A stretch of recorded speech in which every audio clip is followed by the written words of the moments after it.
вариант номер 2.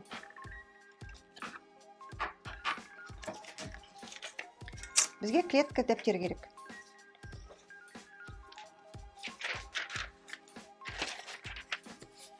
Клетка дәптер.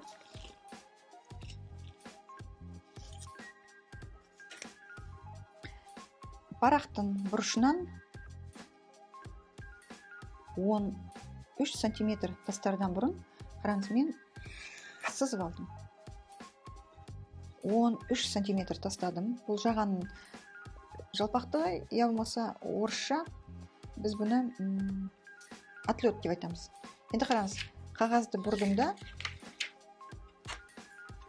13 нүктесінен 5 сантиметр тастаймын.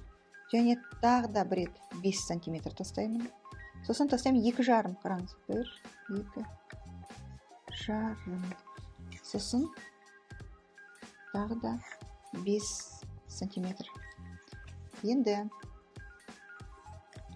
қараңыз, әр нүктеден солға қарай 13-тен 3 сантиметр тік төртбұрыш бір тастадым. 5 нүктесінен тастаймын. Тек қана нүкте 8 нүктесін. 8,5 келесіден. Келесіден 7 сантиметр тастауға болады. Ең соңғы 5-тен 22, 23, 24 сантиметрге дейін тастай беріңіз. Мысалға мен 24 сантиметр. Енді бұны қалай қосамыз? Қараңыз. 24 нүктесін қосамын 7 нүктесіне. Былай. 7-ні тік сызықпен емес, сәл осылай пунктир сызығымен жүріңіз бірінші. Қараңызшы, 8 бен 3-ті тік қосып қоймаңыз. Сіз оны овально, лекально, потому что бұл адамның мойны, пунктир сызығымен келіңіз былай. Сосын біз оны қосамыз. Мына жерде ешқандай тік сызық жоқ. Сосын 13 сантиметрді тік қосыңыз да, міне сізде жағаның мынау арты шықты да, ямаса орысша спинка. Қараңыз, 13, мына 13, 13, мына 8-дің бойынан 13-ті бір рет тастадым да.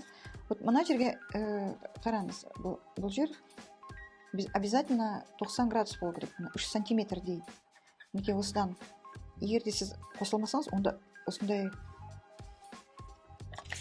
үздік сызықпен қосыңыз да, оны 24-ке қосып жересіз. Мұны біздің жаға шықты. Егерде сіздің иығыңыз 13 сантиметрден аз болса, 10, 11, 12 болса, мына жағаның жалпақтығын азайтуға болады. Міне бізде жаға шықты. Бұл бізде екінші вариант.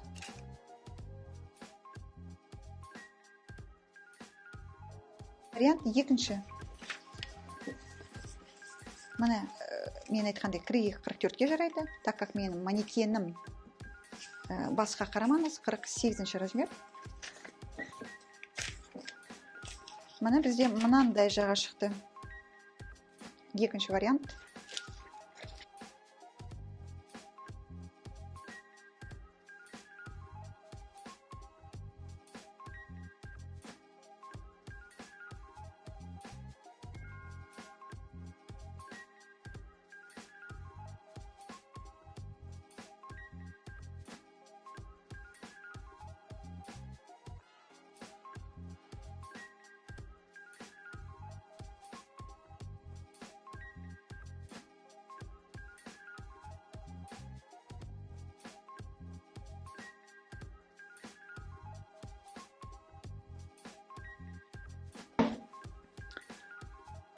Екі қабат мата.